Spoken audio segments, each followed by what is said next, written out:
L'enterrement est vendredi. Elle t'a exclu du testament. » Ces mots résonnaient encore dans ma tête comme un écho qui refuse de mourir. Le notaire les avait prononcés d'une voix plate, professionnelle, comme s'il m'annonçait la météo du lendemain. J'étais debout dans ma cuisine, le téléphone collé à l'oreille, regardant par la fenêtre les toits gris de Lyon sous la pluie de novembre.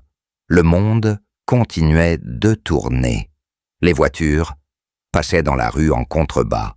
Un pigeon se posait sur le rebord de la fenêtre voisine.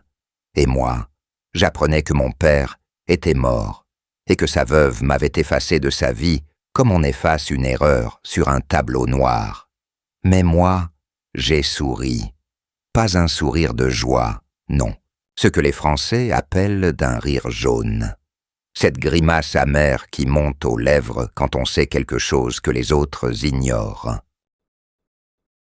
Quand la mauvaise nouvelle que vous recevez n'est pas vraiment mauvaise, parce que vous avez anticipé le coup des années à l'avance. Je m'appelle Lucien Marchetti. J'ai 66 ans.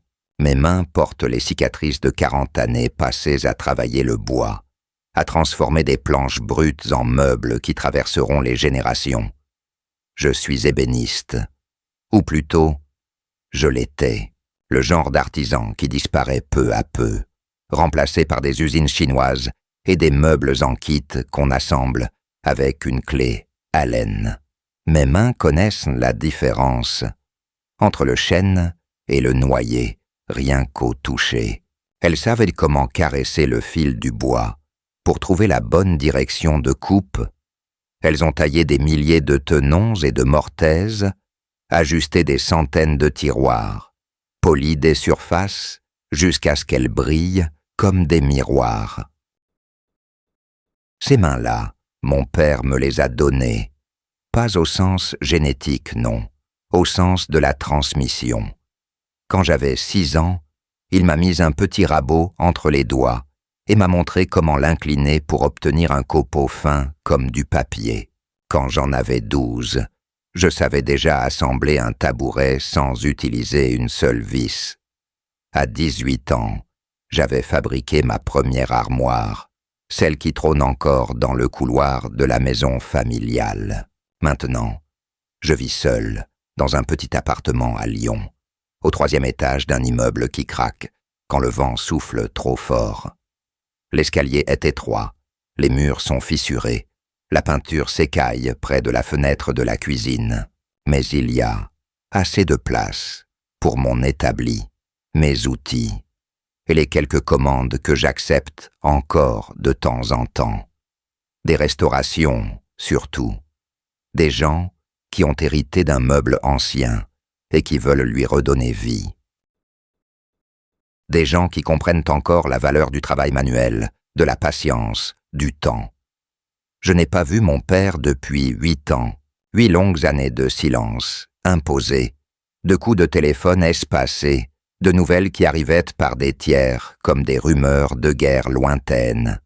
Et maintenant, il est mort. Et je souris. Mon père s'appelait Henri Marchetti. Il avait 90 ans quand son cœur a décidé de s'arrêter. Un homme de la terre, un homme du Luberon, qui avait construit sa maison de ses propres mains sur un terrain que son père lui avait légué. Un terrain que son père avait lui-même reçu de son propre père, dans une chaîne de transmission qui remontait à l'époque où ce coin de Provence n'était qu'un assemblage de fermes isolées et de chemins de terre.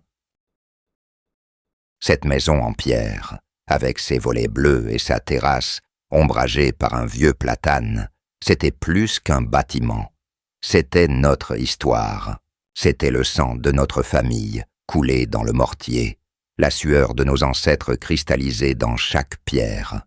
Mon grand-père, André Marchetti, l'avait bâti en 1948, juste après la guerre, quand les matériaux étaient rares et qu'il fallait tout faire soi-même. Il avait extrait les pierres d'une carrière abandonnée à 3 kilomètres de là, les transportant une par une sur une charrette tirée par un mulet. Il avait coupé les poutres dans la forêt voisine, les avait laissées sécher pendant 2 ans avant de les installer. Il avait forgé lui-même les gonds des portes, taillé les volets dans du cyprès, posé les tuiles une par une, sous le soleil brûlant d'août. 3 générations de Marchetti avaient grandi entre ces murs.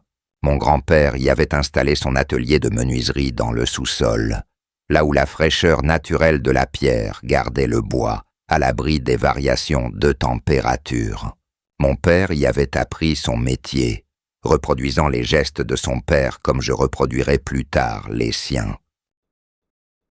Et moi, j'y avais fait mes premiers pas sur le carrelage usé de la cuisine, prononcé mes premiers mots dans le salon aux poutres apparentes, taillé ma première pièce de bois dans l'atelier qui sentait la sûre et la cire d'abeille.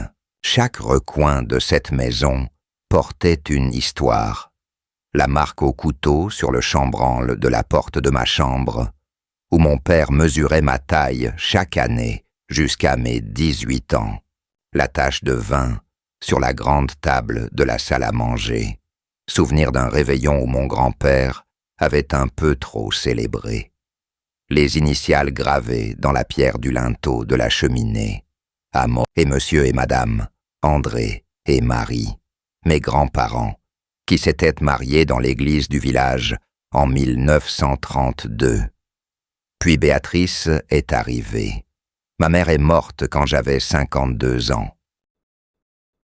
Un cancer fulgurant qui l'a emportée en 3 mois.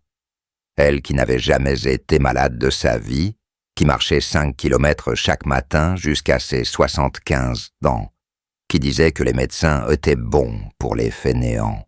Un jour, elle a eu mal au ventre.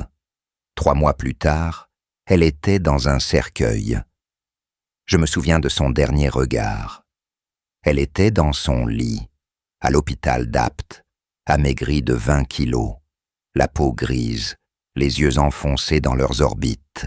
Mais son regard, lui, n'avait pas changé. Ce regard de ma mère qui voyait tout, qui comprenait tout, qui n'avait besoin d'aucun mot pour communiquer. « Prends soin de lui, Lucien », m'a-t-elle murmuré. Il est fort en apparence, mais il est fragile en dedans. Sans moi, il va se perdre. J'ai promis. J'ai promis de veiller sur mon père comme elle l'avait fait pendant 54 ans. J'ai promis que la maison resterait dans la famille, que les traditions seraient maintenues, que le nom des Marchetti continuerait de résonner dans ce coin du Luberon. Mon père s'est retrouvé seul dans cette grande maison, perdu sans celle qui avait partagé sa vie depuis l'adolescence. Ils s'étaient rencontrés au bal du village. Elle avait 16 ans, lui 18. Ils ne s'étaient plus quittés. 54 ans de mariage, 54 ans de petits déjeuners ensemble, de disputes et de réconciliations, de joies partagées et de deuils traversés main dans la main. Et soudain, plus rien. Le silence. Je venais le voir tous les week-ends. Je lui téléphonais chaque soir. Mais je voyais bien qu'il se laissait glisser, qu'il perdait goût à tout. Il ne mangeait plus que du pain et du fromage, parfois une soupe quand il avait le courage de la réchauffer. Il ne sortait plus au village, ne voyait plus ses amis de la partie de boules. Il restait assis dans son fauteuil, face à la fenêtre, regardant les collines sans les voir, attendant quelque chose qui ne viendrait pas. Un homme de 82 ans qui attend la mort, c'est une chose terrible à observer, surtout quand cet homme est votre père, celui qui vous a appris à marcher, à lire, à travailler, à vivre, celui dont vous pensiez qu'il serait éternel, indestructible, et qui se révèle soudain fragile, comme une feuille d'automne. Béatrice Lavigne est apparue 6 mois après l'enterrement de ma mère. Une femme de 60 ans à l'époque, veuve elle aussi, rencontrée à la messe dominicale. Mon père avait repris le chemin de l'église après la mort de ma mère, lui qui n'y avait pas mis les pieds depuis des décennies. Peut-être cherchait-il une forme de réconfort, une connexion avec quelque chose de plus grand que lui, une réponse aux questions qui le hantaient la nuit. Béatrice l'a remarqué, ou plutôt, elle a remarqué ce qu'il représentait. Un veuf solitaire, propriétaire d'une belle maison en pierre dans un village prisé du Luberon. Un homme vulnérable, en manque d'affection, prêt à s'accrocher à la première main tendue. Elle était souriante, attentionnée, présente. Elle préparait des repas pour mon père, des plats mijotés qui embaumèrent la cuisine, et lui rappelaient ceux de ma mère. Elle l'accompagnait à ses rendez-vous médicaux, tenant son bras comme si elle craignait qu'il ne s'envole. Elle remplissait le silence de la maison avec sa voix et son rire. Un rire un peu trop fort, un peu trop fréquent, mais qu'importait. Mon père souriait à nouveau. Il mangeait à nouveau. Il vivait à nouveau. Au début, j'étais reconnaissant, sincèrement. Quelqu'un s'occupait de lui quand je ne pouvais pas être là. Quelqu'un veillait à ce qu'il prenne ses médicaments, à ce qu'il ne reste pas seul face à ses fantômes. J'ai même remercié Béatrice, un jour, pour tout ce qu'elle faisait. Elle m'a regardé avec un sourire étrange, un sourire que je n'ai pas compris sur le moment. Le mariage a été annoncé 3 mois plus tard. Une cérémonie simple à la mairie du village, suivie d'un déjeuner au restaurant. J'étais présent, bien sûr. J'ai serré la main de Béatrice. Je lui ai souhaité la bienvenue dans la famille.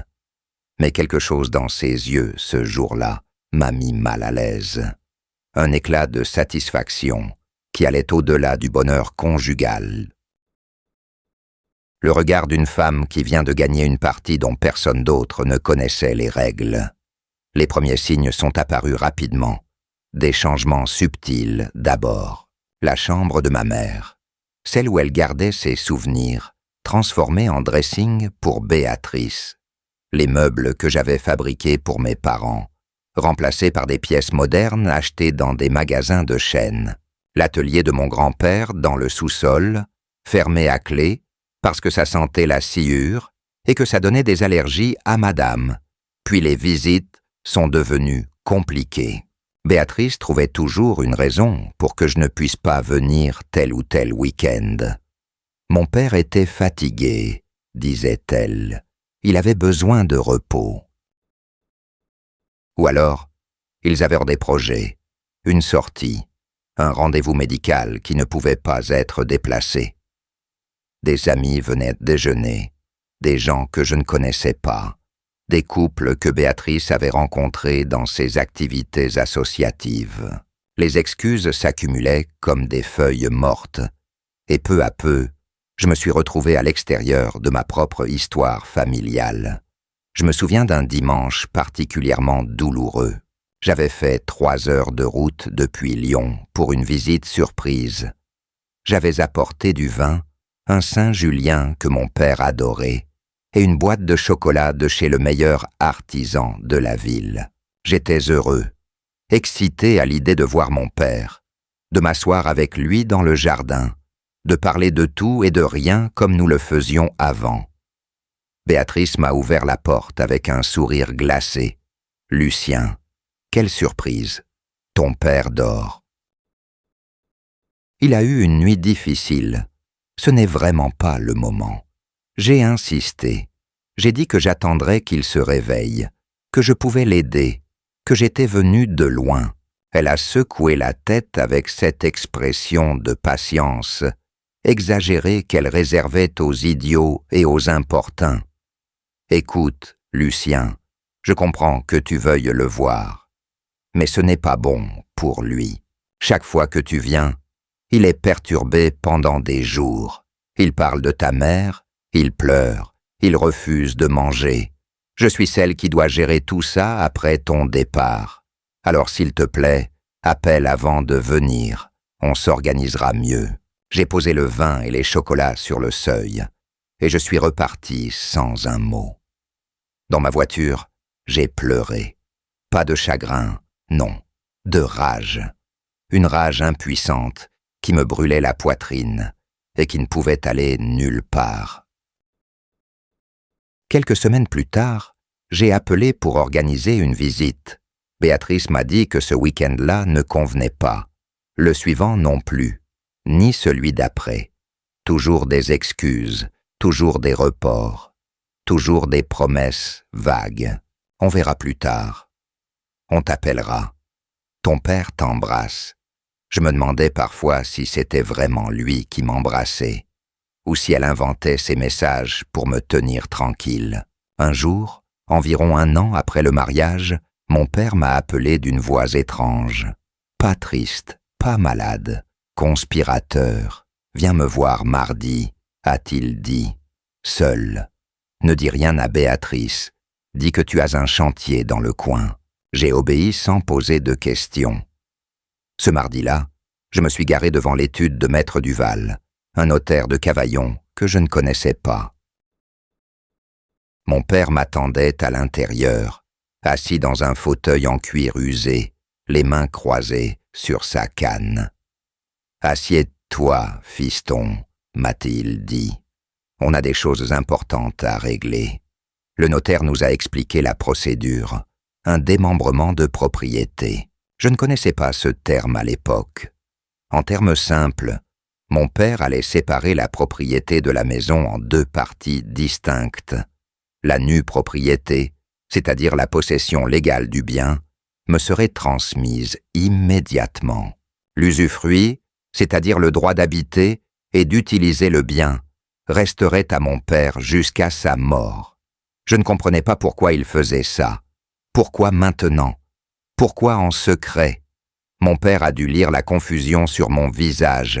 Il s'est penché vers moi, sa main ridée posée sur mon bras. « Lucien », a-t-il murmuré. « Béatrice pense que je suis un vieil imbécile amoureux. Elle pense qu'elle va hériter de tout quand je partirai. Elle pense qu'elle va vendre cette maison et s'acheter un appartement sur la Côte d'Azur.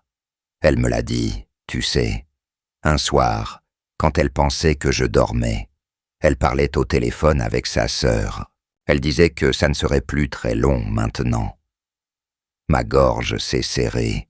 J'ai voulu parler, protester, lui dire qu'on pouvait faire quelque chose, la confronter, annuler ce mariage. Mais il a levé la main pour m'arrêter. Non, fiston, je suis vieux, pas idiot. Cette femme me tient compagnie. Elle s'occupe de moi. Elle remplit mes journées. C'est un arrangement qui me convient pour le temps qu'il me reste. Mais je ne la laisserai pas voler ce que 3 générations de Marchetti ont construit. Cette maison, ton grand-père l'a bâtie, pierre par pierre. J'y ai grandi, tu y as grandi. Elle restera dans notre sang. Nous avons signé les papiers ce jour-là. Le notaire a tout enregistré, tout officiel, tout légal. Mon père a insisté sur un détail supplémentaire. Il voulait une preuve, quelque chose de personnel, quelque chose qui ne pouvait pas être falsifié ou contesté. Il a sorti une vieille photographie de sa poche, une photo de lui à 40 ans, debout devant la maison, souriant dans le soleil du Luberon. Il l'a retournée et a écrit au dos, de son écriture tremblante mais reconnaissable. « Tout est déjà à toi, fiston. » Puis il me l'a tendue. « Cache-la, a-t-il dit. Ne la montre à personne, surtout pas à elle. Un jour, tu en auras besoin. Ce jour-là, tu sauras quoi faire. » J'ai glissé la photo dans la poche intérieure de ma veste. Elle ne m'a plus quitté depuis. Pendant 8 ans, je l'ai gardée sur moi, contre mon cœur, comme un talisman secret. Après cette rencontre, les choses ont changé. Béatrice a senti quelque chose, je pense. Elle n'a jamais su exactement quoi, mais son instinct de prédatrice lui soufflait qu'elle avait perdu le contrôle d'une partie de l'équation. Elle a redoublé d'efforts pour m'éloigner. Les coups de téléphone à mon père étaient surveillés. Mes visites, quand j'arrivais à en obtenir, et termes écourtés par des prétextes de plus en plus absurdes. Un jour, elle m'a dit en face, devant mon père, que ma présence le fatiguait, que je lui rappelais trop ma mère, que c'était mieux pour sa santé que j'espace mes venues. Mon père n'a rien dit. Il m'a juste regardé avec ses yeux fatigués, et j'ai compris. Il jouait le jeu. Il me protégeait en me tenant à distance, en laissant Béatrice croire qu'elle avait gagné. C'était notre pacte silencieux. Les années ont passé. 8 ans. 2920 jours sans serrer mon père dans mes bras, sans partager un repas avec lui dans la cuisine où j'avais appris à manger, sans m'asseoir à côté de lui sur le banc de pierre sous le platane, à regarder le soleil se coucher sur les collines du Luberon. Je recevais des nouvelles par bribes. Un cousin qui croisait mon père au marché, un ancien voisin, qui me donnait des nouvelles quand il passait à Lyon. Mon père allait bien, puis moins bien, puis il ne sortait plus beaucoup, puis il était alité. Je voulais venir, j'ai essayé plusieurs fois, mais Béatrice gardait la forteresse. Elle avait convaincu tout le village que j'étais un fils ingrat, que j'avais abandonné mon père, que je ne méritais pas de le voir. Les gens la croyaient parce qu'elle était là, elle, tous les jours, à jouer son rôle de femme dévouée.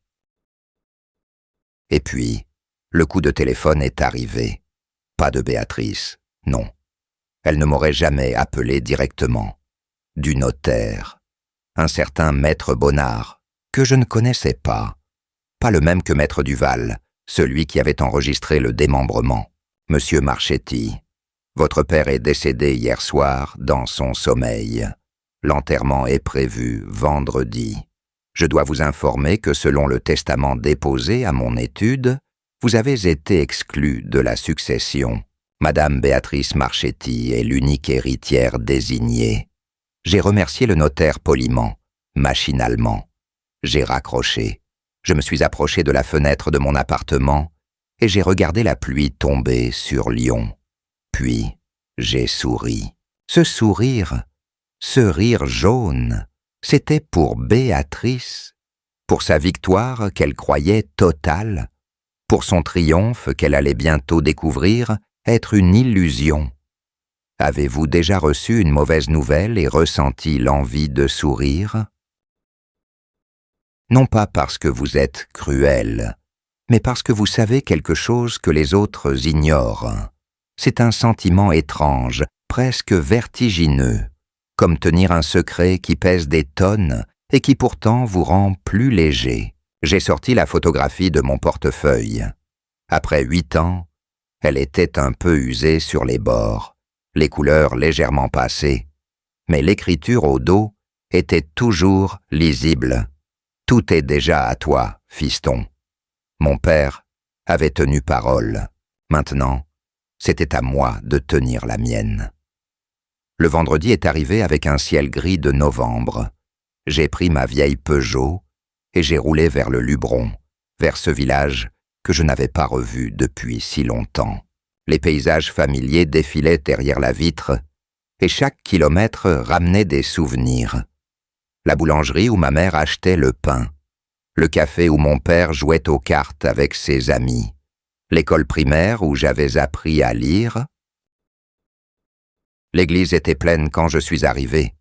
Tout le village était là, ou presque. Des visages que je reconnaissais à peine, vieillis par 8 ans d'absence. Des regards qui se détournaient quand ils croisaient les miens. Les rumeurs de Béatrice avaient fait leur travail. J'étais le fils indigne, celui qui avait abandonné son père. Je me suis assis au fond de l'église, seul sur mon banc. Devant, au premier rang, Béatrice trônait dans sa robe noire, un mouchoir brodé à la main. Elle recevait les condoléances avec une dignité étudiée, inclinant la tête, murmurant des remerciements. De temps en temps, elle tamponnait ses yeux secs avec le mouchoir. Le cercueil de mon père reposait devant l'autel, couvert de fleurs blanches. Je le regardais, et j'essayais de me souvenir de son visage tel qu'il était la dernière fois que je l'avais vu, il y a 8 ans, dans l'étude de Maître Duval, ses yeux brillants de malice, son sourire complice, sa main serrant la mienne. La cérémonie s'est déroulée comme toutes les cérémonies funéraires, des prières, des chants, un éloge prononcé par le curé qui parlait d'Henri Marchetti comme d'un homme bon, aimant, dévoué à sa seconde épouse qui l'avait accompagné jusqu'au bout.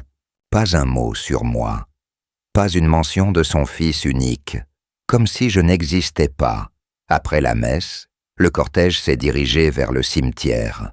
J'ai suivi, à distance, marchant derrière les autres comme un étranger. Le vent soufflait entre les cyprès, faisant claquer les manteaux et les parapluies. La tombe de ma mère était là, quelques rangées plus loin. Je n'ai pas pu m'empêcher de regarder sa pierre, son nom gravé dans le marbre, les dates qui encadraient une vie que j'avais tant aimée. Mon père serait enterré à côté d'elle. Au moins, Béatrice n'avait pas pu empêcher ça. Quand la terre a commencé à tomber sur le cercueil, j'ai fermé les yeux. J'ai pensé à mon père, à tout ce qu'il m'avait appris, la patience, la persévérance, l'importance de tenir parole. Le bois ne ment jamais, me disait-il quand j'étais enfant. Il montre sa vraie nature quand tu enlèves les couches superficielles. Les gens sont pareils. Il faut juste être patient. La foule s'est dispersée vers la salle des fêtes où un repas était prévu. Je m'apprêtais à partir quand une main s'est posée sur mon bras. Béatrice. Elle me regardait avec un mélange de mépris et de triomphe. Ses yeux n'étaient non plus humides maintenant. Ils brillaient d'une satisfaction mal dissimulée. « Lucien, a-t-elle dit d'une voix doucereuse, tu es venu quand même, c'est bien. Ton père aurait apprécié, même si vous n'étiez plus proches ces dernières années. » J'ai soutenu son regard sans ciller. « Je suis venu enterrer mon père. » ai-je répondu simplement. « Bien sûr, bien sûr. » Elle m'a fait un geste vague de la main. « Écoute, je voulais te dire quelque chose, par respect pour Henri. Tu peux passer à la maison récupérer ces vieux outils, ceux qui sont dans le sous-sol. Je sais que tu y tenais. C'est la seule chose que je peux te laisser. Le reste, tu comprends. Il m'a tout légué, tout. » Elle a appuyé sur ce dernier mot, le savourant comme un bonbon sur la langue. J'ai hoché la tête lentement. « C'est généreux de ta part, Béatrice. » Elle a souri, interprétant ma réponse comme une soumission, comme l'acceptation de ma défaite. « Tu viendras demain matin, vers 10 heures ? » J'ai des choses à régler avec le notaire l'après-midi. Des papiers à signer pour la succession.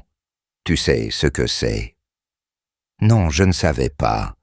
Mais j'allais non bientôt apprendre beaucoup de choses sur la succession, et elle aussi.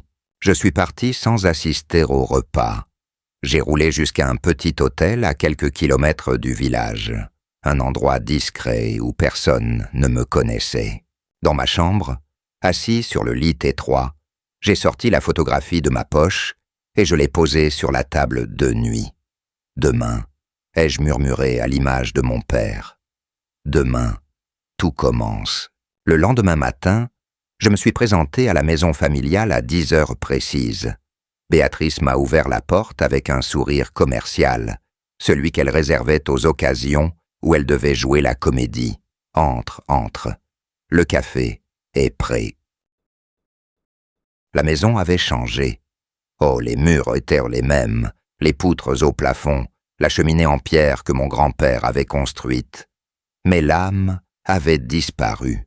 Les meubles que j'avais fabriqués pour mes parents n'étaient plus là. À leur place, des pièces modernes et impersonnelles, le genre qu'on trouve dans les catalogues de décoration bon marché. Les photos de famille avaient été remplacées par des tableaux abstraits. L'odeur de cire d'abeille que ma mère utilisait pour entretenir le bois avait cédé la place à un parfum chimique de désodorisant d'industriel. Je me suis assis à la table de la cuisine, une table en verre et métal qui n'avait rien à voir avec celle en chêne massif que mon père avait construite pour son mariage avec ma mère. Béatrice m'a servi un café dans une tasse dépareillée. Alors, a-t-elle commencé en s'asseyant en face de moi. Tu as dû être surpris par le testament. J'ai bu une gorgée de café avant de répondre. Pas vraiment. Elle a froncé les sourcils, déstabilisée par ma réponse. Pas vraiment. Ton père t'a déshérité, Lucien. Complètement. La maison, les économies, tout me revient. Tu ne trouves pas ça surprenant? J'ai posé ma tasse et je l'ai regardée droit dans les yeux. Ce que je trouve surprenant, Béatrice, c'est que tu penses encore que mon père était un vieil imbécile. Son visage s'est figé. Pendant une fraction de seconde, j'ai vu quelque chose passer dans ses yeux. De l'inquiétude, de la peur, puis son masque s'est remis en place. Je ne vois pas ce que tu veux dire. Je me suis levé et j'ai marché vers la fenêtre. De là, je pouvais voir le jardin, le vieux platane, le banc de pierre où mon père et moi avions eu tant de conversations. Tu vois cette maison, Béatrice, ai-je dit sans me retourner. Mon grand-père l'a construite en 1948. Il a posé chaque pierre de ses mains, taillé chaque poutre, forgé chaque serrure. Mon père y est né en 1934, dans la chambre du haut. J'y suis né moi-même en 1958, dans la même chambre. 3 générations de Marchetti. Et toi, tu pensais qu'en épousant un vieil homme seul, tu allais mettre la main sur tout ça. Elle s'est levée brusquement, renversant sa chaise. Comment oses-tu? J'ai pris soin de ton père pendant 8 ans. 8 ans à le nourrir, le laver, supporter ses humeurs. J'ai mérité cette maison. Je me suis retourné pour lui faire face. Tu as mérité l'usufruit, Béatrice. C'est tout. Le mot l'a frappé comme une gifle. J'ai vu son visage pâlir. Qu'est-ce que tu racontes? Je suis retourné m'asseoir, prenant mon temps. Le silence pesait entre nous comme une présence physique.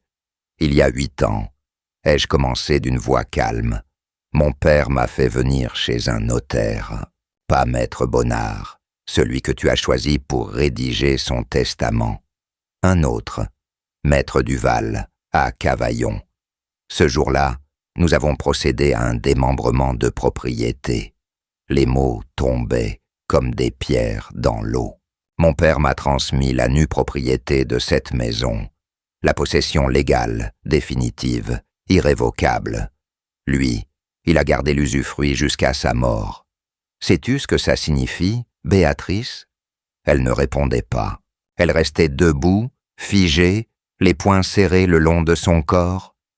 Ça signifie que cette maison m'appartient, depuis 8 ans, légalement, officiellement, inscrite au cadastre. Le testament que tu as fait rédiger par Maître Bonnard, celui qui te donne tout, il ne peut pas me donner ce que mon père m'avait déjà transmis. Tu hérites de l'usufruit, c'est vrai. Tu as le droit de vivre ici jusqu'à ta mort. Mais tu ne peux pas vendre, tu ne peux pas hypothéquer, tu ne peux pas modifier quoi que ce soit de structurel sans mon accord. Cette maison est à moi, Béatrice. Elle l'a toujours été. Le silence qui a suivi était assourdissant. Je voyais Béatrice essayer de traiter l'information, de trouver une faille, une échappatoire. C'est impossible, a-t-elle fini par dire d'une voix étranglée. Henri n'aurait jamais. Il m'aimait, il m'a tout légué. J'ai sorti la photographie de ma poche et je l'ai posée sur la table, face visible. Tu vois cette photo? C'est mon père, il y a plus de 50 ans, devant cette maison. Retourne-la. Là. Elle a hésité, puis d'une main tremblante, elle a pris la photo et l'a retournée. Tout est déjà à toi, fiston. L'écriture de mon père, reconnaissable entre mille. La date inscrite en dessous. Le jour de la signature chez Maître Duval. C'est un faux, a-t-elle craché. Tu as fabriqué ça. Tu as manipulé un vieil homme sénile pour lui voler son bien. J'ai secoué la tête. Les documents sont chez le notaire, Béatrice, enregistrés, tamponnés, légaux. Et mon père n'était pas sénile. Il était plus lucide que tu ne l'as jamais imaginé. Il savait exactement ce que tu voulais, et il a pris ses précautions. Elle a balayé la table d'un geste rageur, en voyant la tasse de café s'écraser au sol. Je vais contester, j'ai un avocat. Je vais prouver que tu l'as manipulé, que cette signature a été obtenue sous la contrainte. Tu peux essayer, ai-je répondu en me levant. Mais je te préviens, les tribunaux prennent ces affaires très au sérieux. Et j'ai des preuves que tu n'imagines même pas. Je me suis dirigé vers la porte d'entrée. Je reviendrai chercher les outils de mon père demain. En attendant, je te conseille de consulter un avocat, un bon. Tu vas en avoir besoin. J'ai quitté la maison sans me retourner. Derrière moi, j'ai entendu un cri de rage, suivi du bruit d'un objet brisé contre un mur. Dans ma voiture, j'ai pris une profonde inspiration. Mes mains tremblaient légèrement sur le volant. Pas de peur, d'émotion. 8 ans de silence, 8 ans d'attente. Et enfin, la vérité commençait à émerger. Mais je savais que ce n'était que le début. Béatrice n'allait pas abandonner si facilement. Elle allait se battre, et moi aussi. Avez-vous déjà dû garder un secret pendant des années pour protéger quelqu'un que vous aimez? C'est un fardeau étrange. Il pèse sur vous chaque jour, chaque nuit. Vous avez envie de parler, de vous confier, de partager ce poids avec quelqu'un. Mais vous restez silencieux, parce que la promesse que vous avez faite est plus importante que votre confort. Mon père m'avait demandé de me taire, et je m'étais tu, pendant 8 ans. Maintenant, le silence était rompu. Les jours qui ont suivi ont été un tourbillon d'appels téléphoniques et de rendez-vous. J'ai contacté Maître Duval, le notaire de Cavaillon, qui avait enregistré le démembrement. Il se souvenait parfaitement de mon père et de moi, de cette journée d'il y a 8 ans. Votre père était un homme remarquable, m'a-t-il dit dans son bureau encombré de dossiers. Il savait exactement ce qu'il faisait. Il m'a fait promettre de garder le secret jusqu'à sa mort. Maintenant que c'est fait, je peux vous confirmer que tous les documents sont en ordre. La nue propriété vous appartient depuis la signature. Rien ne peut changer ça. J'ai ressenti un soulagement immense en entendant ces mots. Mais Maître Duval a levé un doigt prudent. Cependant, m'a-t-il averti, Madame Marchetti hérite de l'usufruit de votre père. C'est ce que dit son testament, et c'est parfaitement légal. Elle a le droit de vivre dans la maison jusqu'à sa mort, d'en percevoir les éventuels revenus locatifs, d'en jouir comme bon lui semble. Vous ne pouvez pas la mettre dehors. Je le sais, ai-je répondu. Je n'ai pas l'intention de la mettre dehors. Le notaire m'a regardé avec curiosité. Alors que comptez-vous faire? J'ai souri. Ce même rire jaune qui m'avait saisi le jour où j'avais appris la mort de mon père. Attendre, ai-je dit, observer et protéger ce qui m'appartient. La contre-attaque de Béatrice n'a pas tardé. 2 semaines après les funérailles, j'ai reçu une convocation du tribunal de grande instance d'Avignon.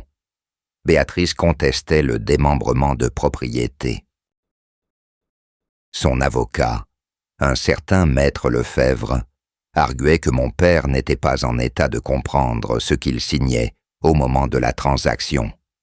Selon lui, j'avais profité de la vulnérabilité d'un vieil homme pour m'approprier son bien. L'accusation était grave. Si elle était retenue, le démembrement serait annulé et Béatrice deviendrait propriétaire de plein droit. J'ai engagé mon propre avocat, Maître Renaud, une femme d'une 50aine d'années qui avait travaillé avec mon grand-père sur des affaires de succession complexes. Elle connaissait la famille, elle connaissait la région, et surtout, elle connaissait le droit. Son bureau était dans une vieille maison de maître à Carpentras, avec des murs épais et des fenêtres à petits carreaux qui filtraient une lumière dorée. Des dossiers s'empilaient sur chaque surface disponible, mais il y avait un ordre dans ce chaos, une logique que seule elle comprenait. Elle m'a reçu dans une pièce au plafond haut, m'a offert un café serré dans une tasse ébréchée et m'a écouté sans m'interrompre. Quand j'ai fini de raconter mon histoire, elle s'est appuyée contre le dossier de son fauteuil et m'a regardé avec des yeux qui avaient vu des centaines de familles se déchirer pour des questions d'héritage. C'est une accusation classique dans ce genre d'affaires, m'a-t-elle expliqué. Les héritiers déçus essaient toujours de prouver l'incapacité du défunt. C'est leur seule porte de sortie. Ils disent que le vieux n'était sénile, qu'il ne savait plus ce qu'il faisait, qu'on l'a manipulé. Les tribunaux voient dans ça des dizaines de fois par an. Elle a marqué une pause, comme si elle pesait ces mots suivants. Mais c'est difficile à établir, surtout quand la transaction a eu lieu des années avant le décès. Votre père avait 82 ans à l'époque, pas 90. C'est une différence importante. Et puis, un démembrement de propriété, c'est un acte complexe. Les notaires sont formés pour détecter les signes de confusion ou de manipulation. Si Maître Duval a accepté de procéder, c'est qu'il était convaincu de la lucidité de votre père. Elle a sorti un bloc-notes et a commencé à griffonner des notes. Maintenant, la question est, avez-vous des témoins, des gens qui peuvent attester de l'état mental de votre père à cette époque? Des amis, des voisins, des médecins? J'ai réfléchi. Le notaire, bien sûr, mais son témoignage serait suspect aux yeux du tribunal, puisqu'il avait enregistré la transaction. Il avait un intérêt à défendre la validité de son propre travail. Il fallait autre chose. C'est alors que je me suis souvenu d'un détail. Un détail que mon père avait mentionné ce jour-là, il y a 8 ans, et que j'avais presque oublié dans le tourbillon des événements qui avaient suivi. Mon père avait demandé à Maître Duval de filmer la procédure. Je me souviens de sa voix, ferme et claire, malgré son âge. Je ne veux pas qu'on puisse dire que je ne savais pas ce que je faisais. Filme tout. Ma signature, mes explications, tout. Je veux que ce soit irréfutable. À l'époque, j'avais trouvé cette demande un peu excessive, presque paranoïaque. Mon père avait toujours été méfiant, c'est vrai. Mais filmer une procédure notariale, cela semblait tellement dramatique. Maintenant, je comprenais. Il avait prévu ce moment. Il savait que Béatrice contesterait. Il s'était préparé. J'ai rappelé Maître Duval immédiatement. La vidéo? Oui, bien sûr, elle existe encore. C'est un enregistrement sur DVD, conservé dans nos archives. Votre père a insisté pour qu'on le garde. Il m'a dit, et je cite, « Un jour, mon fils en aura besoin. » Le soulagement m'a submergé. Une vidéo, une preuve irréfutable que mon père était lucide, conscient, et qu'il agissait de son propre chef. Maître Renaud a obtenu une copie de l'enregistrement et l'a visionné avec moi dans son bureau. Sur l'écran, mon père apparaissait, assis dans le fauteuil en cuir de l'étude notariale. Il avait l'air fatigué, oui, mais ses yeux brillaient d'intelligence. Il expliquait clairement au notaire pourquoi il procédait au démembrement. Ma femme actuelle, Béatrice, disait-il face à la caméra, pense que je suis un vieil imbécile amoureux. Elle pense qu'elle va hériter de tout à ma mort et qu'elle va vendre cette maison pour s'acheter un appartement sur la côte d'Azur. Elle me l'a dit, vous savez. Un soir, au téléphone avec sa sœur, elle pensait que je dormais. Elle disait que ça ne serait plus très long maintenant. Il s'était arrêté, avait regardé directement la caméra. Je ne suis pas dupe. Je sais ce qu'elle veut. Mais cette maison, c'est ma famille. Mon père l'a construite, j'y ai grandi. Mon fils y a grandi. Elle restera dans notre sang. C'est pourquoi je transmets aujourd'hui la nue propriété à mon fils Lucien. Il est le seul héritier légitime de ce bien. Béatrice aura le droit d'y vivre tant qu'elle le voudra, mais elle ne pourra jamais la vendre. C'est ma volonté, et je suis parfaitement conscient de ce que je fais. Maître Renaud a arrêté la vidéo et s'est tourné vers moi. Avec ça, a-t-elle dit, leur argumentation s'effondre. Votre père était non seulement lucide, mais il avait anticipé exactement cette situation. Il s'est protégé, et il vous a protégé. J'ai hoché la tête, incapable de parler. Revoir mon père, entendre sa voix après tout ce temps, c'était comme recevoir un message d'outre-tombe, un dernier cadeau. L'audience préliminaire a eu lieu 3 semaines plus tard. Béatrice était assise de l'autre côté de la salle, vêtue de noir, comme pour prolonger son deuil. Son avocat, Maître Lefebvre, avait l'air confiant. Il avait préparé sa stratégie avec soin. « Messieurs les juges, a-t-il commencé, mon client conteste la validité du démembrement de propriété effectué en 2016. À cette époque, Henri Marchetti avait 82 ans et souffrait de troubles cognitifs avérés. Son fils, ici présent, a profité de cette vulnérabilité pour lui faire signer des documents qu'il ne comprenait pas. Nous avons un témoin qui peut attester de l'état mental de M. Marchetti à cette période. J'ai senti mon estomac se serrer. Un témoin. Qui pouvait témoigner d'une chose qui n'existait pas? Maître Lefebvre a fait entrer une femme d'une 40aine d'années, habillée simplement, l'air nerveux. Elle s'est présentée comme Martine Germain, aide-soignante. Selon elle, elle avait travaillé au domicile de mon père pendant plusieurs années et avait été témoin de son déclin cognitif. Monsieur Marchetti confondait souvent les jours, a-t-elle déclaré. Il oubliait les noms, les visages. Il signait des papiers sans les lire. Une fois, il m'a appelé par le prénom de sa première femme décédée. J'ai regardé cette femme avec incrédulité. Je ne l'avais jamais vue de ma vie. Mon père ne m'avait jamais parlé d'une aide-soignante. Quelque chose ne collait pas. Maître Renaud s'est levé pour le contre-interrogatoire. « Madame Germain ?» a-t-elle demandé d'une voix calme. « Pouvez-vous nous préciser les dates exactes de votre emploi chez Monsieur Henri Marchetti ?» La femme a hésité. C'était il y a plusieurs années. Je ne me souviens pas des dates exactes. Permettez-moi de vous rafraîchir la mémoire, a continué Maître Renaud en consultant ses notes. Nous avons vérifié les déclarations URSAF de Monsieur et Madame Marchetti. Une aide-soignante du nom de Martine Germain a effectivement été employée à leur domicile, mais son contrat a débuté en septembre 2018, soit 2 ans après la signature du démembrement. Un murmure a parcouru la salle. J'ai vu le visage de Béatrice se figer. Maître Renaud a continué, implacable.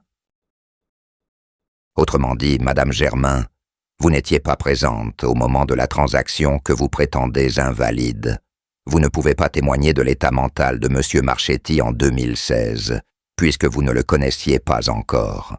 Comment expliquez-vous cette contradiction? La femme a balbutié quelque chose d'incompréhensible. Son regard a cherché celui de Béatrice, qui détournait les yeux. Le juge doit froncer les sourcils. « Maître Lefebvre », a-t-il dit d'une voix sévère, « êtes-vous au courant que le faux témoignage est un délit pénal ?» L'avocat de Béatrice était devenu pâle. Il a tenté de sauver la situation. Monsieur le juge, mon client n'était pas informé des dates exactes d'emploi de Madame Germain. C'est une erreur de bonne foi, une erreur de bonne foi, a répété le juge avec un scepticisme évident. Nous verrons cela. En attendant, avez-vous d'autres preuves à présenter? C'est à ce moment que Maître Renaud a joué notre carte maîtresse. Monsieur le juge, si vous le permettez, nous avons un élément de preuve qui devrait mettre fin à toute discussion sur l'état mental de Monsieur Henri Marchetti au moment de la signature. Elle a sorti le DVD de son dossier. Il s'agit d'un enregistrement vidéo réalisé le jour de la transaction. À la demande expresse de Monsieur Marchetti, nous demandons qu'il soit visionné par le tribunal. Le juge a accepté. Un écran a été installé dans la salle. Et pendant les 20 minutes qui ont suivi, tout le monde a pu voir et entendre mon père, lucide, articulé, expliquant précisément pourquoi il procédait au démembrement. Quand l'image s'est éteinte, le silence était total. J'ai regardé Béatrice. Elle avait le visage d'une femme qui vient de voir son monde s'effondrer. Toute sa stratégie reposait sur l'idée que mon père était sénile, manipulable. La vidéo prouvait le contraire. Le juge s'est raclé la gorge. À la lumière de ces éléments, a-t-il déclaré, la contestation de Madame Marchetti apparaît sans fondement. Le démembrement de propriété est confirmé. La nue propriété revient de plein droit à Monsieur Lucien Marchetti. L'usufruit, conformément au testament, revient à Madame Béatrice Marchetti, qui conserve le droit d'habiter le bien jusqu'à son décès. Il a marqué une pause et a fixé Béatrice. Par ailleurs, le tribunal prend note des circonstances troublantes entourant le témoignage de Madame Germain. Une enquête sera ouverte pour déterminer s'il y a eu tentative de subornation de témoins. L'affaire a fait des remous dans le village. Les gens qui m'avaient esnobé aux funérailles commençaient à réviser leur jugement. Le fils indigne n'était peut-être pas si indigne après tout. La veuve éplorée n'était peut-être pas si éplorée. Moi, je n'ai pas triomphé. Je n'ai pas crié victoire. Je suis sorti du tribunal avec le même sentiment étrange qui m'habitait depuis le début de cette histoire. Pas de la joie, pas de la satisfaction, juste une forme de paix. La vérité avait émergé, mon père avait été entendu, même depuis sa tombe. Qu'auriez-vous fait à ma place? Auriez-vous abandonné quand tout semblait perdu? Quand votre propre famille vous accusait des pires intentions? Quand les gens que vous aviez connus toute votre vie vous regardaient comme un criminel? J'ai pensé à abandonner, je l'avoue, plusieurs fois, mais chaque fois que le doute m'envahissait, je sortais la photographie de mon père et je relisais ces mots.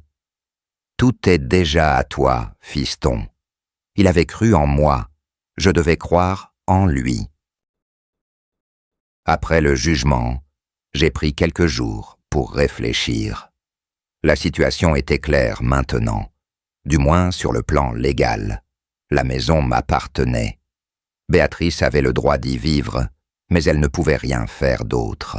Pas de vente, pas d'hypothèque, pas de modification structurelle sans mon accord.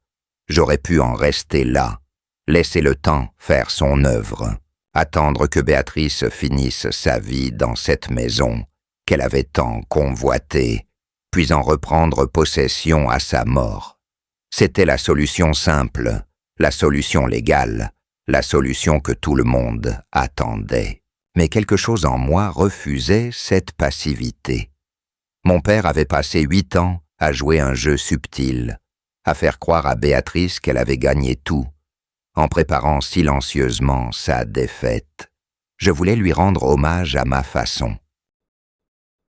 Je voulais que Béatrice comprenne, vraiment comprenne, ce qu'elle avait fait.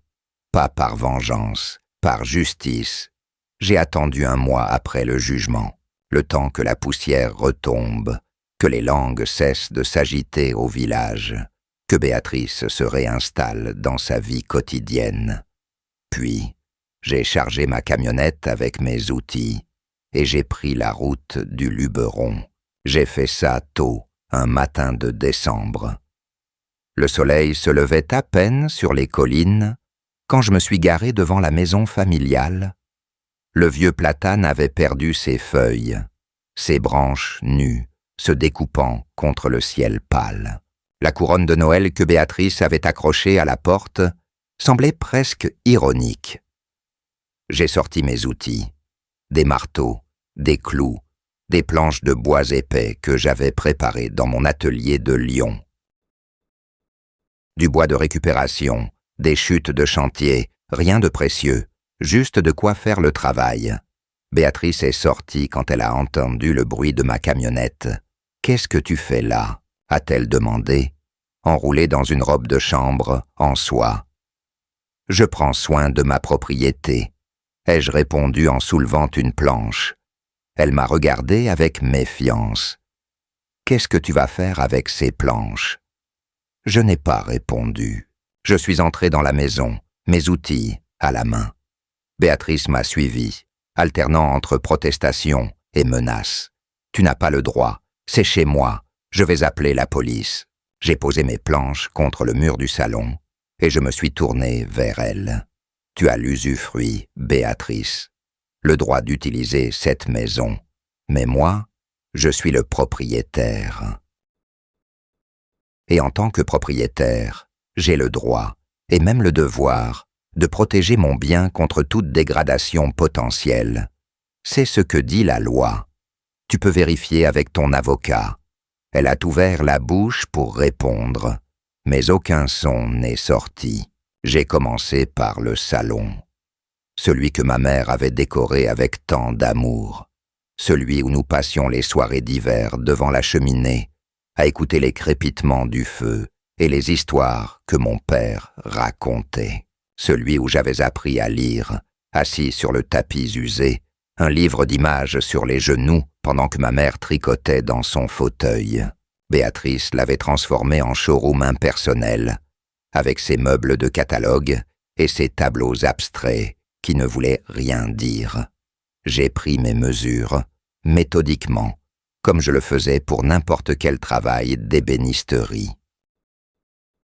La précision avant tout. Chaque planche devait s'ajuster parfaitement au cadre de la porte. Pas d'espace, pas de jeu, pas de lumière qui passe. Je voulais que ce soit définitif, hermétique, irrévocable. Le premier clou est entré dans le bois avec un bruit mat qui a résonné dans toute la maison. Béatrice a crié quelque chose, une protestation, une menace, je ne sais plus. Je n'écoutais pas. Je me concentrais sur le travail. Un clou, puis un autre, puis un autre. Le rythme régulier du marteau comme un battement de cœur mécanique. Elle pleurait maintenant. De vraies larmes, peut-être, ou peut-être encore de la manipulation. Je ne pouvais plus faire la différence. Après 8 ans de mensonges, de manœuvres, d'isolement forcé, je ne savais plus distinguer le vrai du faux chez cette femme. Et franchement, je m'en fichais. Je continuais mon travail, méthodique, silencieux. Chaque clou enfoncé était un acte de justice. Chaque planche posée était une réponse aux 8 années de silence imposé. Aux coups de téléphone refusés, aux visites annulées, aux nouvelles qui n'arrivaient jamais, à toutes ces formes, ces fois, où j'avais voulu serrer mon père dans mes bras et où je m'étais heurté à un mur invisible. « Tu es fou !» hurlait Béatrice derrière moi, complètement fou. Je me suis retourné calmement. « Je suis ébéniste », ai-je répondu. « Je sais ce que je fais. Je sais comment travailler le bois, comment l'assembler, comment le protéger. C'est ce que je fais en ce moment. Je protège mon bien. » Elle m'a regardé avec des yeux qui ne comprenaient pas, des yeux qui n'avaient jamais compris. Pour elle, cette maison n'était qu'un tas de pierres et de poutres, un actif financier, une valeur marchande. Pour moi, c'était une cathédrale de souvenirs, un sanctuaire familial, le témoin silencieux de 3 générations de joies et de peines. Quand le salon a été condamné, je suis passé au bureau de mon père. Cette pièce où il gardait ses souvenirs, ses papiers, ses photos de famille, Béatrice l'avait transformée en débarras, rempli de cartons et de vêtements qu'elle comptait probablement vendre ou donner. « Pas cette pièce !» a-t-elle crié en se jetant devant la porte. « Il y a mes affaires, tes affaires peuvent rester dedans », ai-je répondu. « Tu pourras les récupérer quand tu partiras, mais en attendant, cette pièce est fermée. » J'ai condamné la porte du bureau, puis celle de la chambre de mes parents, celle où j'étais né, puis celle de la salle à manger, celle du petit salon, celle du grenier. Une par une, les pièces de la maison devenaient inaccessibles, scellées derrière des planches de bois brut. Je n'ai laissé ouvertes que les pièces strictement nécessaires à la vie quotidienne.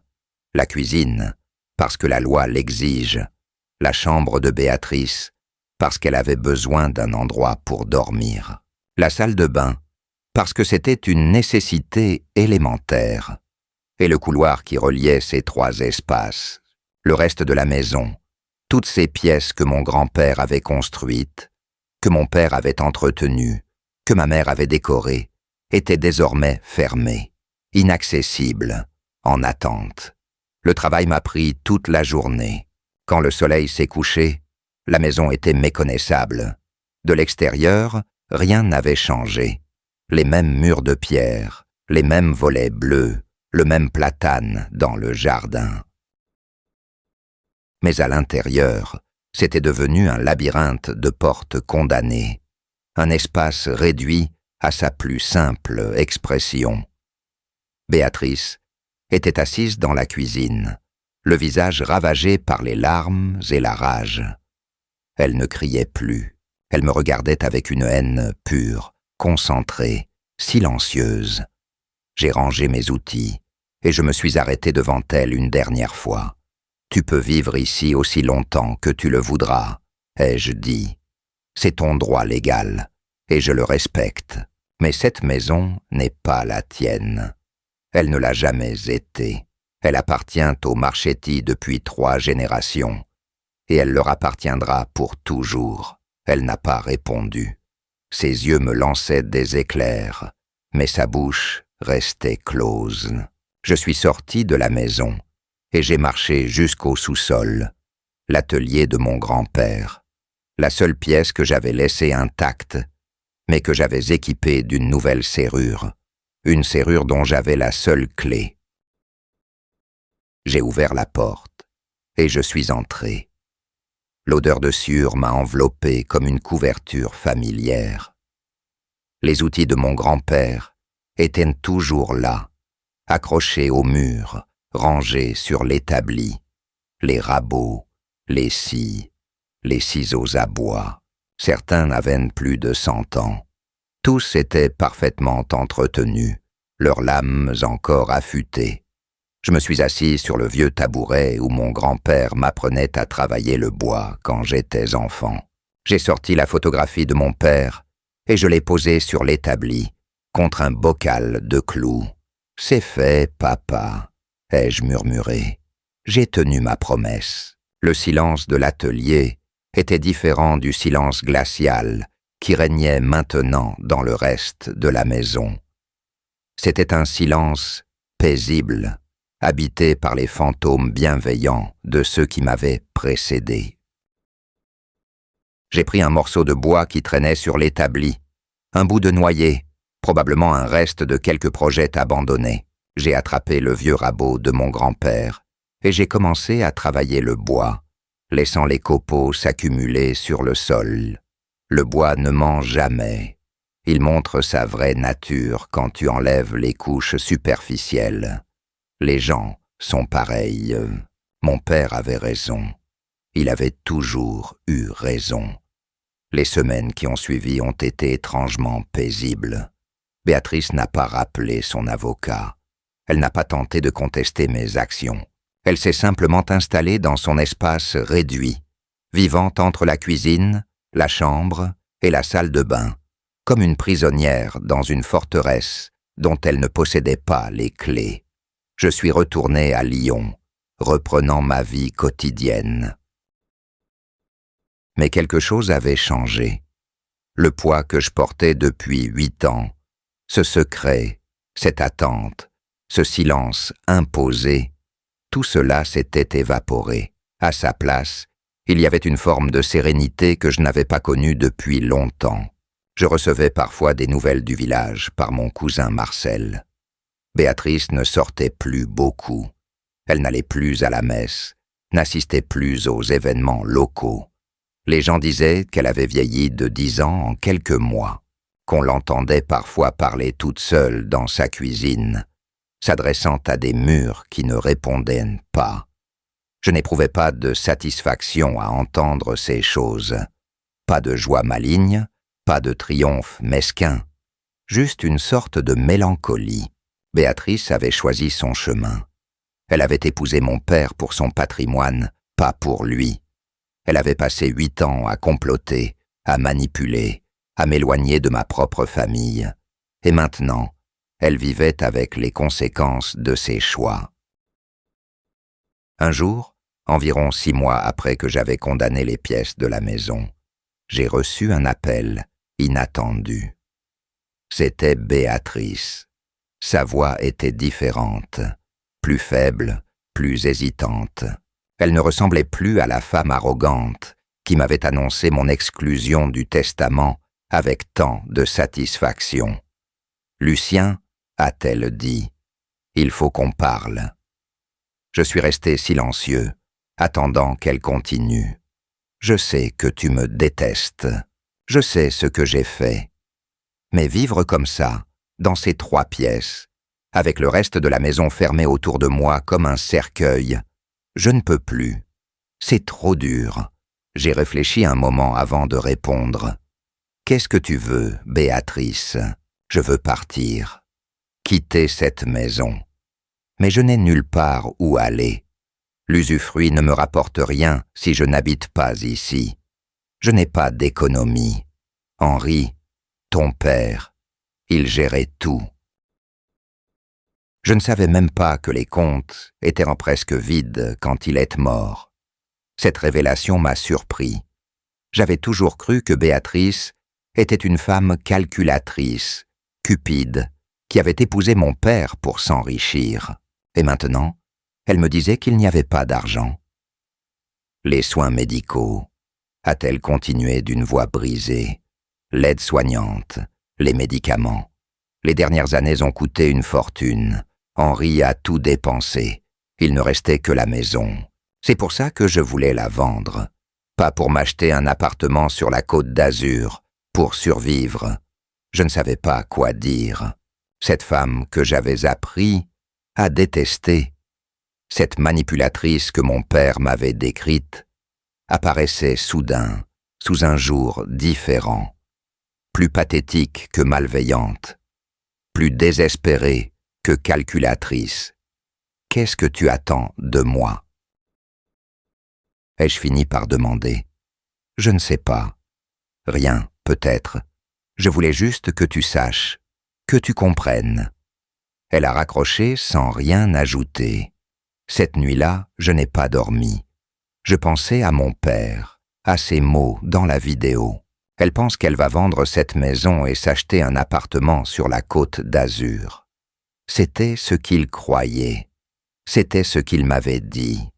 Mais était-ce vraiment la vérité ? Je me souvenais maintenant de détails que j'avais négligés. Les vêtements de Béatrice qui n'étaient pas si luxueux que ça. La voiture modeste qu'elle conduisait.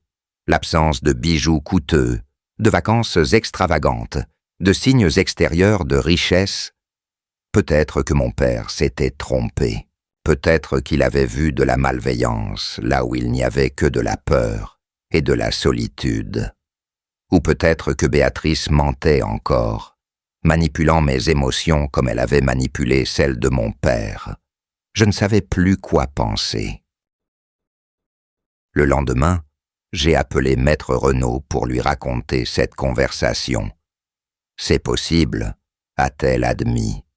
Les frais médicaux en fin de vie peuvent être astronomiques, surtout si la personne reste à domicile avec des soins constants. Et votre père était âgé, avec plusieurs problèmes de santé. Il est tout à fait plausible que ses économies aient fondu. Et l'usufruit, qu'est-ce qu'il vaut vraiment pour Béatrice? Pas grand-chose si elle ne peut pas louer la maison. Et vu l'état actuel, avec toutes ces pièces condamnées, je doute qu'un locataire soit intéressé. Elle est coincée. Elle a un droit théorique sur un bien qu'elle ne peut pas exploiter. J'ai réfléchi longuement après cet appel. La situation était plus complexe que je ne l'avais imaginé. Béatrice n'était peut-être pas le monstre que j'avais cru. Ou peut-être qu'elle l'était, mais un monstre né de circonstances que je ne comprenais pas entièrement. Finalement, j'ai pris une décision. Pas par bonté d'âme, pas par pardon, par pragmatisme, et peut-être par respect pour la mémoire de mon père qui, malgré tout, avait choisi de vivre avec cette femme pendant 8 ans. J'ai rappelé Béatrice. Je ne vais pas rouvrir les pièces, ai-je dit d'emblée. Mais je peux t'aider à trouver un logement ailleurs. Un petit appartement, rien de luxueux. En échange, tu renonces formellement à l'usufruit et tu quittes la maison définitivement. Il y a eu un long silence à l'autre bout du fil. « Tu ferais ça ?» a-t-elle demandé d'une voix incrédule. « Je le fais pour moi, pas pour toi. » ai-je répondu honnêtement. « Je veux récupérer ma maison, entière, sans fantôme. » Elle a d'accepter. Les documents ont été signés chez le notaire quelques semaines plus tard. Béatrice a renoncé à tous ses droits sur la propriété, en échange d'un petit studio à Avignon, payé avec la vente de quelques-uns des meubles modernes qu'elle avait achetés pour remplacer ceux de mes parents. Le jour où elle a quitté la maison, je n'étais pas là. Je n'avais pas envie de la voir partir, de croiser son regard une dernière fois. Marcel m'a raconté qu'elle avait chargé ses affaires dans une camionnette de location, seule, sans aide, et qu'elle était partie sans se retourner. Quand je suis revenu au village quelques jours plus tard, la maison m'attendait, silencieuse, vide, les pièces toujours condamnées derrière leurs planches de bois brut. J'ai passé un mois à tout rouvrir, un mois à arracher les clous, à enlever les planches, à laisser la lumière revenir dans chaque recoin. C'était un travail lent, méthodique, presque méditatif. Chaque pièce libérée était une victoire sur le passé, un pas de plus vers la reconstruction. Je me souviens du jour où j'ai ouvert le salon. La lumière de décembre entrait par les fenêtres sales, éclairant la poussière qui dansait dans l'air. Les meubles de Béatrice étaient toujours là, incongrus dans cet espace qui ne leur appartenait pas. Je les ai regardés longtemps, ces témoins silencieux de 8 années d'occupation étrangère. Puis j'ai commencé à les sortir, un par un, les empilant dans le garage, en attendant de trouver preneur. Le bureau de mon père a été le plus difficile. Quand j'ai arraché la dernière planche, l'odeur m'a frappé. Pas une mauvaise odeur, non. L'odeur de mon père. Sa pipe qu'il fumait le soir, son eau de Cologne bon marché qu'il utilisait depuis 50 ans, le cuir de son fauteuil préféré. Des odeurs qui avaient survécu à Béatrice, qui s'étaient incrustées dans les murs et les meubles, refusant de partir. J'ai pleuré ce jour-là. Pour la première fois depuis les funérailles, j'ai pleuré pour mon père, pour ma mère, pour ces 8 années perdues que je ne récupérerai jamais. J'ai pleuré de soulagement aussi, parce que c'était enfin terminé. J'ai jeté les meubles de Béatrice, ces pièces impersonnelles qui n'avaient rien à faire dans cette maison. J'ai fait venir un brocanteur qui a tout emporté pour quelques centaines d'euros. Bon débarras. J'ai retrouvé, dans le grenier qu'elle n'avait jamais vraiment exploré, certains des meubles de ma mère qu'elle avait simplement remisés au lieu de les vendre.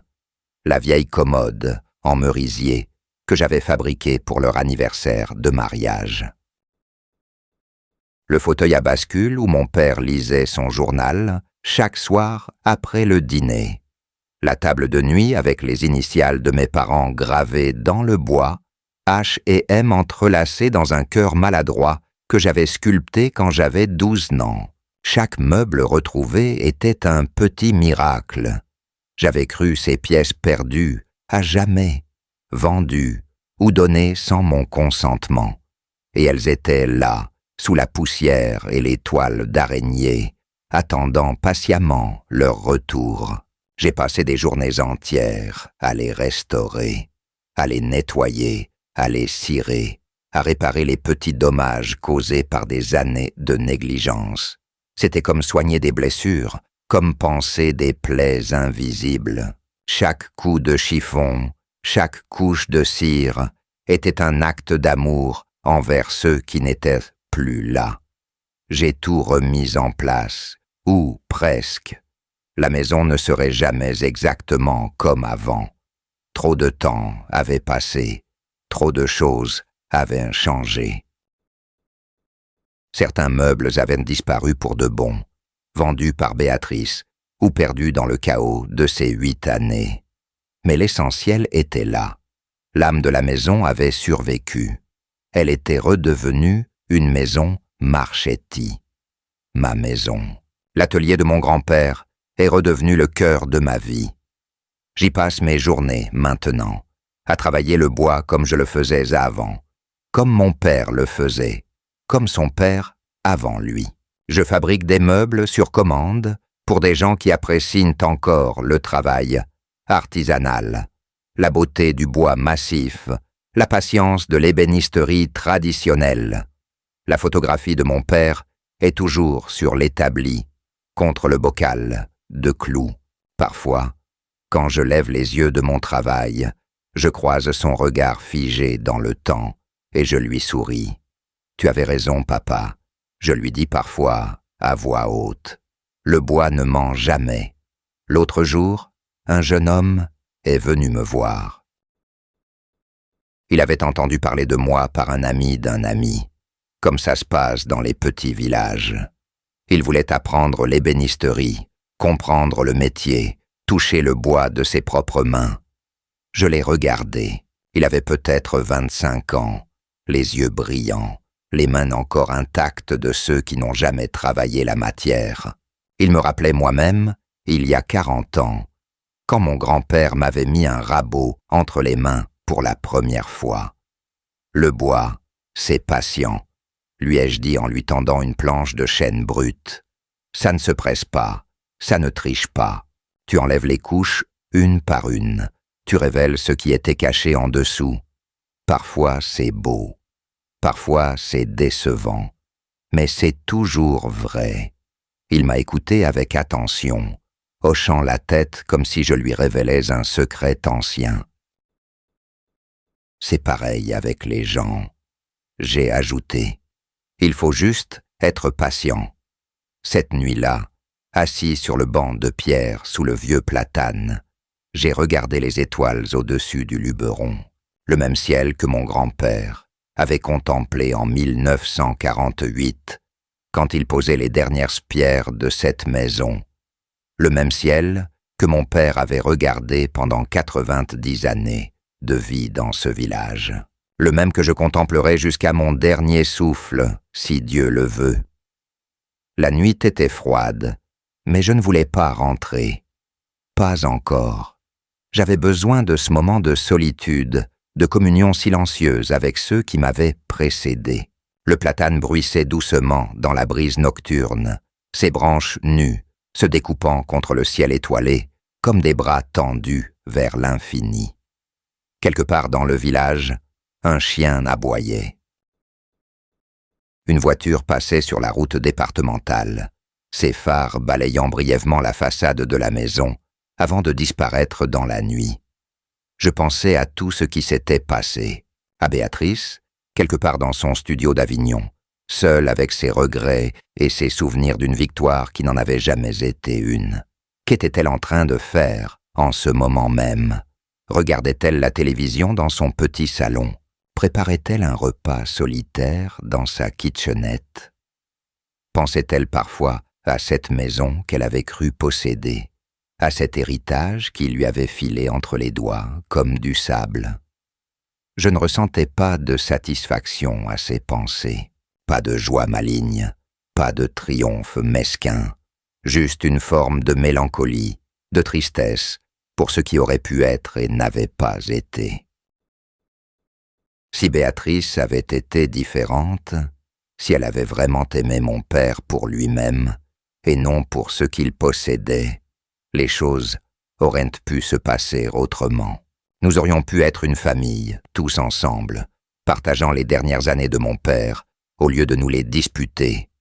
Mais ce n'était pas ce qui s'était passé, et on ne refait pas le passé. On peut seulement apprendre de lui et essayer de ne pas répéter ses erreurs. Je pensais aussi à mon père, dans sa tombe à côté de ma mère, enfin réuni avec elle après 8 ans de séparation. Avait-il été heureux avec Béatrice?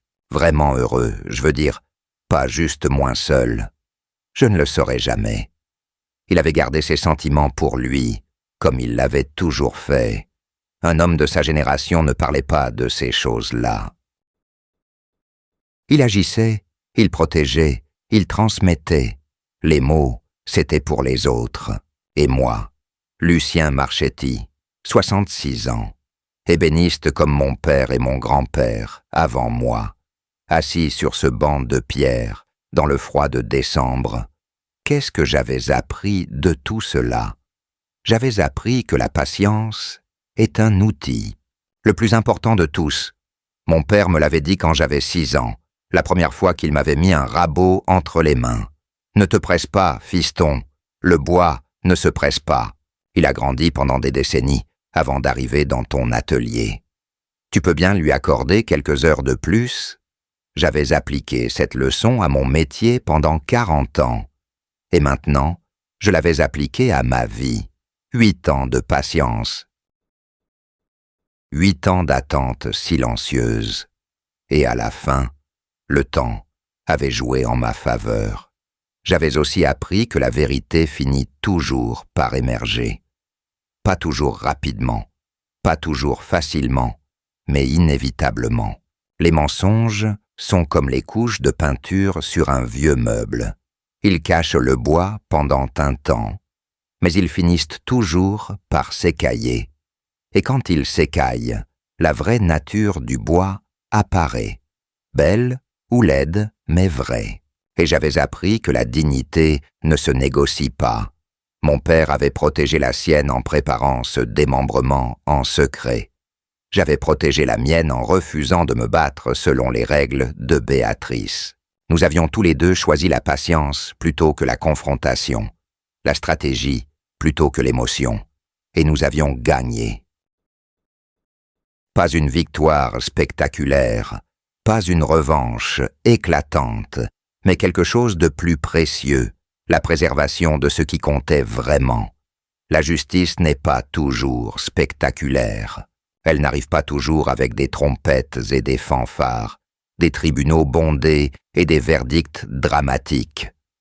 Parfois, la justice est silencieuse. Elle se construit dans l'ombre, patiemment, un clou après l'autre, une planche après l'autre. Et quand elle émerge enfin, elle n'a pas besoin d'être proclamée. Elle est simplement là, évidente, incontestable. Mon père m'a appris beaucoup de choses dans ma vie. Comment tenir un outil, comment choisir le bon bois, comment assembler des pièces pour qu'elles durent des générations. Mais la leçon la plus importante qu'il m'ait transmise n'avait rien à voir avec l'ébénisterie. La patience est un outil, me disait-il, le plus important de tous. Tu l'utilises en premier et tu l'utilises en dernier. J'ai été patient pendant 8 ans. J'ai attendu, j'ai supporté, j'ai gardé le silence quand tout en moi hurlait de parler. Et à la fin, la patience a porté ses fruits. Si vous tirez quelque chose de mon histoire, tirez ceci. Les gens qui cherchent à vous voler ce qui vous appartient comptent sur votre impatience. Ils comptent sur votre colère, vos réactions impulsives, vos erreurs. Mais si vous restez calme, si vous planifiez, si vous laissez le temps jouer en votre faveur, ils finissent toujours par se piéger eux-mêmes. Béatrice pensait qu'elle avait gagné le jour de son mariage avec mon père. Elle pensait avoir remporté la partie définitivement le jour où elle m'a annoncé mon exclusion du testament. Mais elle n'avait jamais compris les règles du jeu. Mon père les avait changées avant même qu'elle ne s'assoie à la table. Tout est déjà à toi, fiston. Ces mots, griffonnés au dos d'une vieille photographie, valaient plus que n'importe quel testament. Ils étaient la preuve qu'un père peut aimer son fils, même quand les circonstances les séparent. Qu'un homme peut être vieux sans être faible, silencieux sans être soumis, patient sans être résigné. Je garde toujours la photographie dans ma poche. Elle est plus usée qu'avant, les coins cornés, l'image un peu passée. Mais l'écriture au dos est toujours lisible. Et chaque fois que je la regarde, je souris. Pas un rire jaune cette fois, un vrai sourire, celui d'un fils qui a honoré la mémoire de son père. La maison des Marchetti tient toujours debout, solide sur ses fondations de pierre. Le platane dans le jardin continue de perdre ses feuilles chaque automne et de les retrouver chaque printemps. L'atelier au sous-sol résonne encore du bruit des outils et de l'odeur de la sciure. Et moi, Lucien Marchetti, 66 ans, ébéniste comme mon père et mon grand-père avant moi, je continue de travailler le bois, de transformer des planches brutes en objets qui traverseront les générations, de révéler la beauté cachée sous les couches superficielles. Parce que c'est ce que font les Marchetti, c'est ce que nous avons toujours fait, et c'est ce que nous ferons toujours. Si cette histoire vous a touché, si elle a résonné en vous d'une quelconque manière, partagez-la avec quelqu'un qui pourrait avoir besoin de l'entendre. Un père, un fils, un frère, un ami. Quelqu'un qui se bat peut-être en ce moment même pour préserver ce qui lui appartient, pour défendre sa dignité face à ceux qui voudraient la lui voler. La patience est un outil. N'oubliez jamais de l'utiliser. Merci d'avoir écouté mon histoire. Si elle vous a touché, laissez un like, écrivez en commentaire ce qui vous a le plus parlé et abonnez-vous à la chaîne. Beaucoup d'autres histoires arrivent. Ce n'est pas la fin de la mienne.